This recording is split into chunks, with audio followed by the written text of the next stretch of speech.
Victoria Stilwell and I'm here in beautiful Aspen, Colorado. I'm going to introduce you to some amazing people and their animals doing great things in this town. So come with me and take a look. I'm Victoria Stilwell. Join me as I travel the US and discover stories of dogs and humans impacting each other's lives for the better. This is American Dog.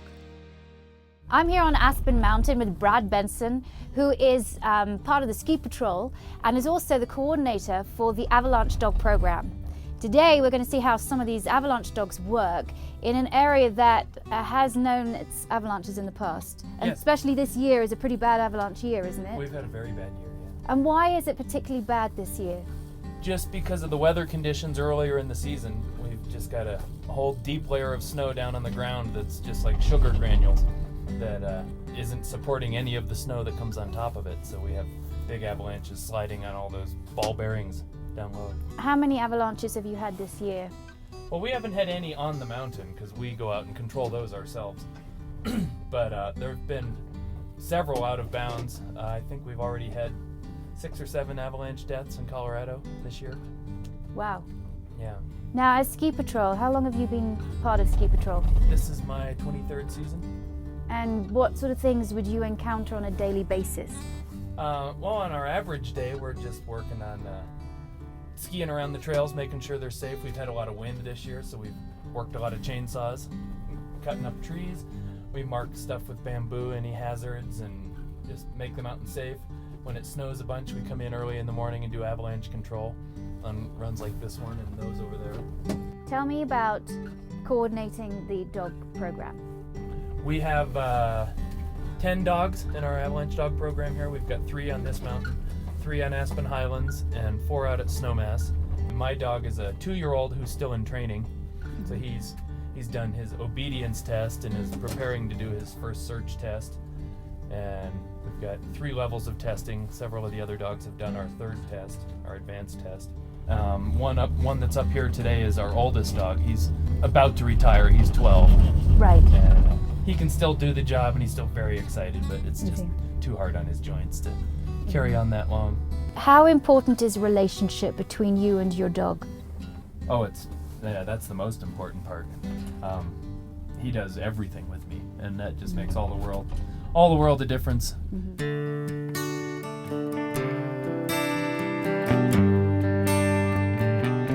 Here we are on top of the mountain. How high are we up here? 11,200 feet. Now we have here Zoot, who I have to say is spectacular and larger than a typical Airedale that I've seen before. He Yeah. is quite a large dog. He is pretty big. And why an Airedale? Why are Airedales so good at this kind of work? Well, when I got my first Airedale, I talked to a trainer because I hadn't done it before and said, I'd really like to have an Airedale because I love Airedales. And he said, an Airedale should work fine. They're originally a hunting breed, and this is all about the chase and finding stuff, and he was right, it's worked out fine. And how old is he now? Zoot is 2. He's 2 years Yeah, old, he so just he's turned got 2. he's got quite a long Yeah, he's got a long way ways to go in his training and a long working lifespan ahead of him. Is he with you pretty much every day? Yes. He is. We're up here 5 days a week, and he comes with me every day. I have to say, that is a real life for a dog. I mean, That's is not bad. a fantastic life Yeah. for an animal like this. Yeah, and it's fun just because this is such a popular place up here. It's busy. Everybody in town knows him just from seeing him up here. And when I'm walking through town, I hear people calling him all over the place. So he's a local celebrity? Yeah. I'd love to see how he works. And I brought my daughter Alex along. And because I know that part of the program that you do here is teaching children what these dogs do. So can you take us through what you're going to do with us? Absolutely, and Zoot loves kids, so training with kids works especially great for me because he loves finding kids. I let him do all the digging, so he digs and digs and digs until he gets down and gets to play. Fantastic. Well, are you excited? Yeah. Are you ready, Zoot? Okay, thank you. Looks Let's like do it. Fabulous. Sure. Come on then. Zoot, up. Come on. Brad is now away with the dogs because we don't want the dogs to see us being buried in here. You're Brad's wife, Isabel. How long have you worked on the mountain and how have you trained the dogs? Boy, I've worked on the mountain as a patroller 24 years. And through the years, we get involved with different dogs, and they all require a lot of attention and a lot of training just to it's just more and more practice. So what we're going to do here is actually really great training for them. The fact that we're here and that they can search for us is a good training exercise for them. Yep, every bit of it, having extra people, having distractions, different smells, all of it, and any of that poses a challenge. And so yeah, this is practice. This is perfect. Now, in your hand, you have a tug rope. Can you tell us what you want to do with that when Zoot comes and gets us and Yeah, finds so us? you'll be in the hole and you'll be lightly covered and you will have the toy. So the idea is to always have a reward. You know, this is a game, this is fun, and that's how we need to keep it. There's, you know, we try not to be too serious about it, or we do. The dog can have fun.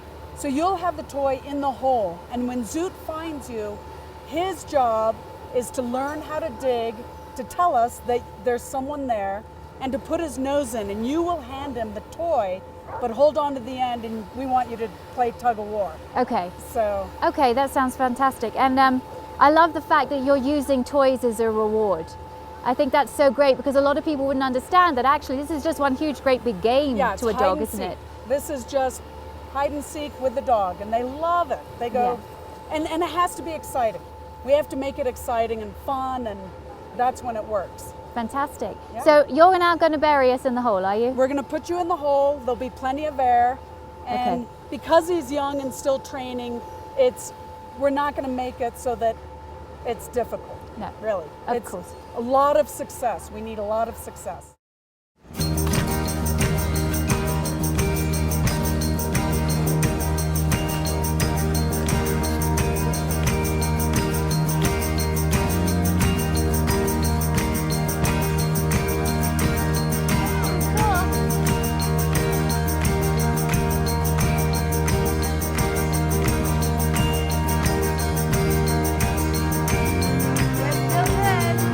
We're very comfortable. You ready? You want to work? You want to work? Want to work? Search!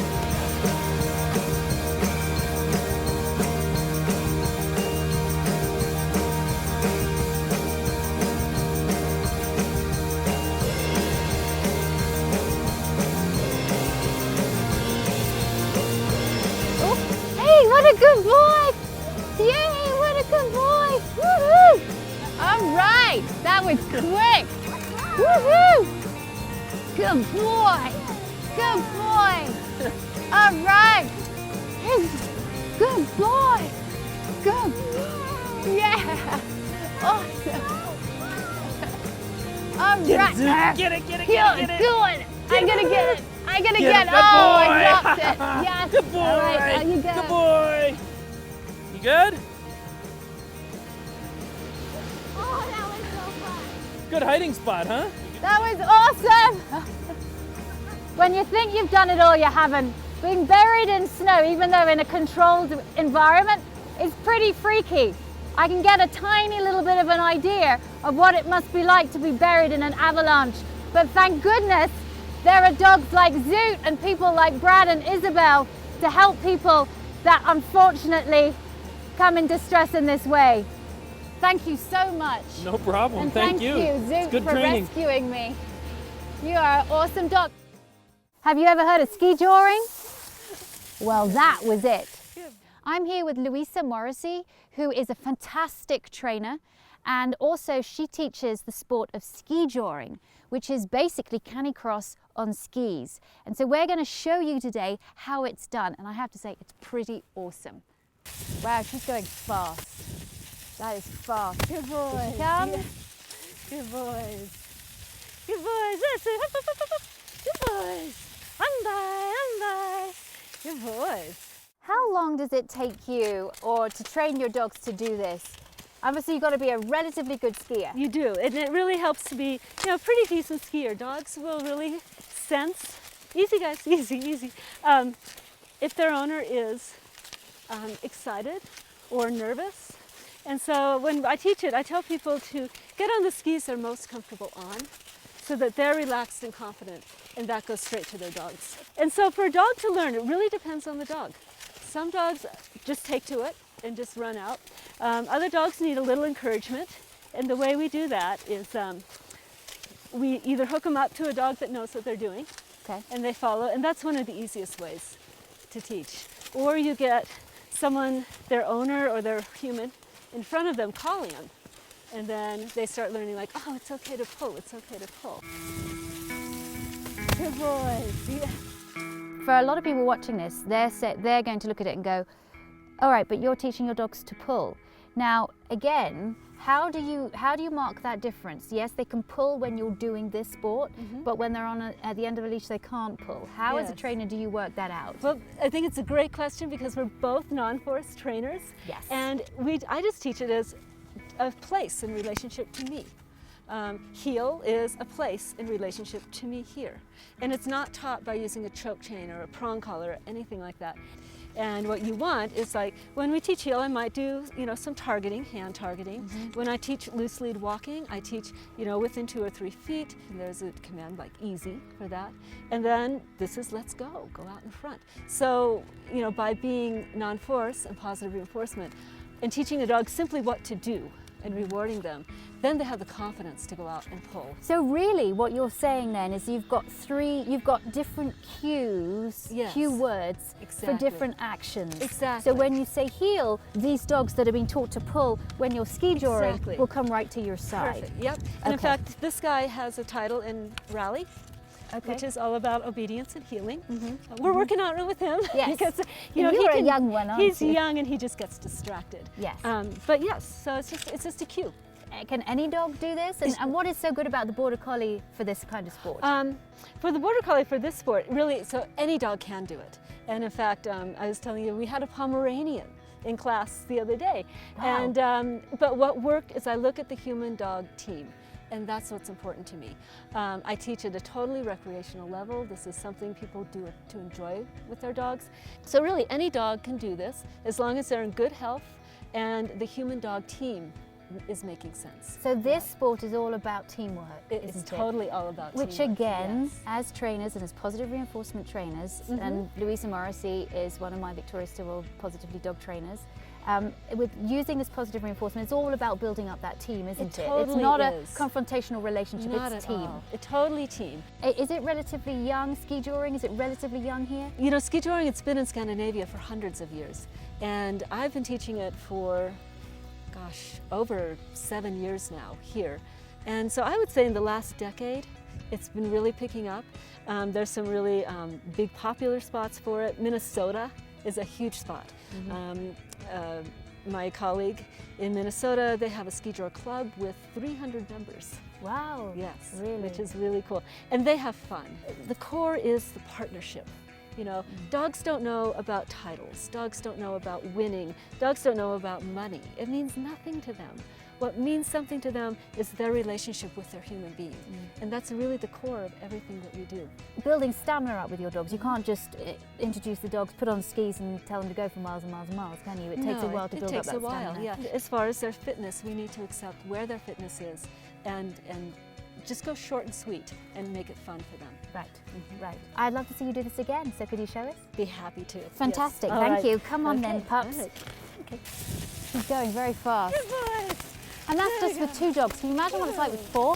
Some people will do it with even more. That's just crazy, but fun. That's my boy. Good job.